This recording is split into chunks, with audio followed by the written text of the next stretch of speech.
కర్ణాటక నుంచి రాజ్యసభ సీటు కోసం షర్మిల గారు రాహుల్ గాంధీ గారిని కలవడం జరిగింది.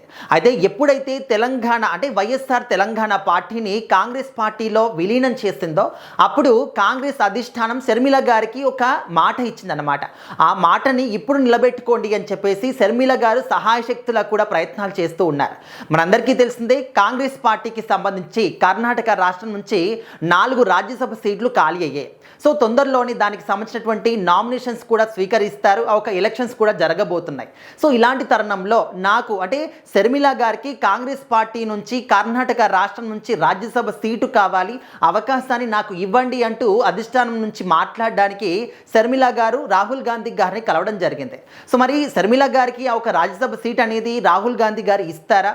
అంత ఒక కెపాసిటీ అనేది షర్మిల గారికి ఉందా అంటే అందరం కూడా అంటే చాలామంది ఏమనుకుంటున్నారు, ఖచ్చితంగా ఇస్తారు అని చెప్పేసి అనుకుంటున్నారు. ఎందుకంటే అప్పుడు కాంగ్రెస్ పార్టీలో ఇక్కడ వైఎస్ఆర్ తెలంగాణ పార్టీని విలీనం చేశారు. మరి అప్పుడు పార్టీ అధిష్టానం ఒక మాట ఇచ్చింది షర్మిల గారికి. మరి ఆ మాట ఇప్పుడు నిలబెట్టుకోవాలి కదా, నిలబెట్టుకునే సమయం వచ్చింది. షర్మిల గారి స్వయంగా అడుగుతున్నారు కాబట్టి ఖచ్చితంగా అధిష్టానం అనేది ఈ యొక్క రాజ్యసభ సీటుని ఇప్పుడు కర్ణాటకలో ఉన్నటువంటి ఒక 4 రాజ్యసభ సీట్లలో 3 సీట్లు కూడా ఖచ్చితంగా కాంగ్రెస్ పార్టీకి వచ్చే అవకాశం అయితే క్లియర్గా కనిపిస్తుంది.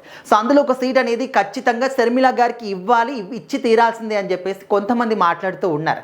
మరి రాహుల్ గాంధీ గారు ఏ విధంగా సమాధానం చెప్పారు ఏంటనేది ఇంకా విషయాలు మాత్రం బయటికి రాలేదు. రాహుల్ గాంధీ గారితో పాటు ఖార్గే గారితో పాటు వీళ్ళందరూ కూడా భేటీ అయినట్టుకైతే తెలుస్తుంది అనమాట. మరి షర్మిల గారు మనకు తెలుసు ఎప్పుడు కూడా ముక్కుసూటిగా మాట్లాడుతూ ఉంటారు. ఆంధ్ర రాష్ట్రంలో కాంగ్రెస్ పార్టీ నుంచి తను ఏ విధంగా సహాయ శక్తుల ప్రయత్నాలు చేస్తుందో మనం అందరం కూడా చూస్తూ ఉన్నాం. వాళ్ళ సొంత అన్న అయినప్పటికీ కూడా జగన్మోహన్ రెడ్డి గారు ఏ తప్పు చేసినా కూడా, తప్పుడు ప్రయత్నాలు చేసినా కూడా వెంటనే వెలితి చూపించి ప్రశ్నిస్తూ ఉంటారు, గొంతు వినిపిస్తూ ఉంటారు. ఆ విధంగా తన రక్త సంబంధానికి కూడా తను రక్త సంబంధం అనే విషయం కూడా పక్కన పెట్టేసి తప్పు చేశారా ఖచ్చితంగా ప్రశ్నిస్తుందన్నమాట. అధికారంలో ఉన్న వాళ్ళైనా ప్రతిపక్షంలో ఉన్న వాళ్ళైనా ఎవరైనా కావచ్చు, తప్పు చేసినప్పుడు తప్పు జరుగుతున్నప్పుడు అండ్ ప్రజల కోసం మాత్రం ఖచ్చితంగా మాట్లాడుతూ ఉంటారు షర్మిల గారు. మనం చాలా సందర్భాల్లో చూసాం. సో ఆ విధంగా ఇప్పుడు మాత్రం రాజ్యసభ సీట్ ఒకవేళ షర్మిల గారికి వస్తే చాలా మంచి రాజకీయ జీవితం అనేది షర్మిల గారికి వస్తుంది. ఇంకా తను మాట్లాడేటటువంటి మాటలో ఇంకా ప్రజల గొంతుక ఎక్కువగా వినిపిస్తుంది అని చెప్పేసి జనాలు కూడా షర్మిల గారిని నమ్ముతూ ఉన్నారనమాట. సో మరి చూడాలి, రాజ్యసభ సీటు అంటే కర్ణాటక నుంచి రాజ్యసభ సీటు కాంగ్రెస్ పార్టీ తరపున రాహుల్ గాంధీ గారు షర్మిల గారికి ఇస్తారా ఇవ్వరా అనే దాని గురించి ఇప్పుడు సర్వత్రా చర్చనీయాంశంగా మారిపోయింది. ఇటు ఆంధ్ర రాష్ట్రంలో అటు కర్ణాటక రాష్ట్రంలో కాంగ్రెస్ పార్టీ అంతటా కూడా దీని గురించి పెద్ద ఎత్తున చర్చలు సాగుతూ ఉన్నాయి.